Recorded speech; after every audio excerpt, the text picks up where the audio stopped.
Most people think winners are born with something special. Rare talent, lucky timing, maybe even some kind of golden ticket that makes success just inevitable. And because of this belief, there's a lot of people that let themselves off the hook. They assume things like, well, I wasn't born with that gift, so I guess I'll just grind away. Or I guess I'll just stay small. But here's the deal. Winners are not born. They're built. I know this because I've lived on both sides of this situation. I've been a founder who felt behind and compared himself to competitors that seemed like they were light years ahead of where I was. And I've been the guy working 100-hour weeks, thinking that was the only way forward, was to just push harder and push through things I didn't even know how to do. And I've been the guy who literally lost all of it because I thought success was about talent and timing instead of persistence or focus. What I learned through the School of Hard Knocks is that a mindset of a winner is forged.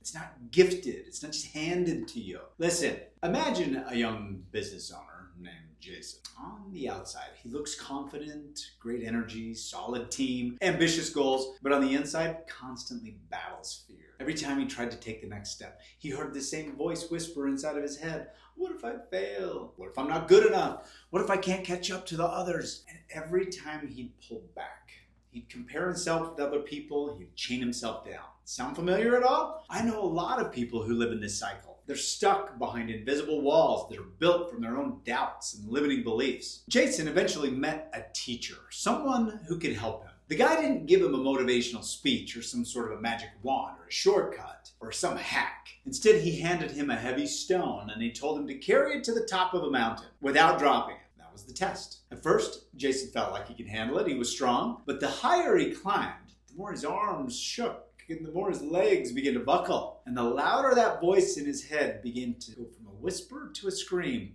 Put it down. Nobody's going to blame you. And that's the exact moment that most people would quit. They hit that point of resistance, that ceiling, that capacity, and they let go of the stone. But Jason didn't do that. He said to himself, if I stop now, I'll always be the same. If I keep going, I might become a different person. So he kept pushing, learning along the way how to better shoulder the weight until he made it all the way to the top of the mountain. When he came back down, he was wrecked, completely exhausted from carrying that rock all the way up there. And his teacher looked at him and said, now you get it. Winners aren't born strong. They get strong by refusing to give up. The stone wasn't just a weight.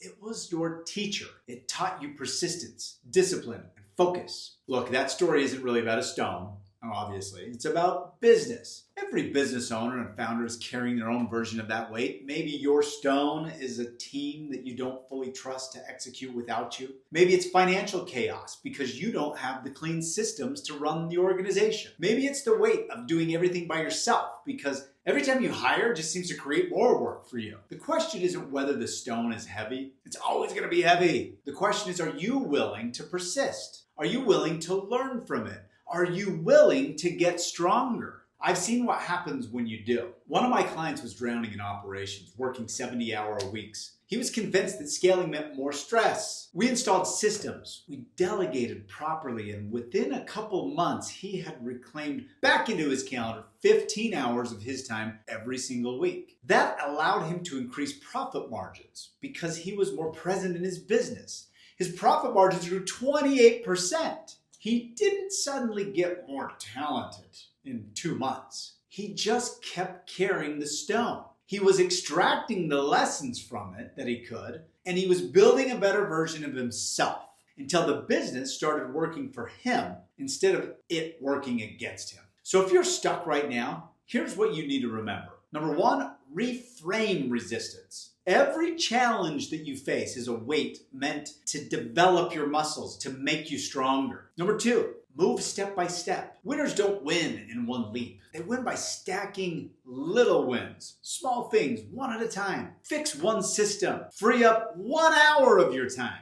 Build one process. Stack it on top of another one. Number three, stop comparing yourself to other business owners and other people. Your business is exactly where it's supposed to be now to train you on the lessons that you need to learn to make it to the next level. It is your teacher. So here's the pivot. If you don't embrace this, then every new challenge is just going to feel like another reason to quit. Another thing that's grinding you down. One lost client? will feel like you're about to collapse. One bad hire is going to feel like failure. You'll stay stuck in that loop of firefighting and self-doubt. But when you see challenges as stones, surely they're heavy, but they're also carryable. You will begin to realize every step is building you into the kind of person who wins, a business owner that can thrive.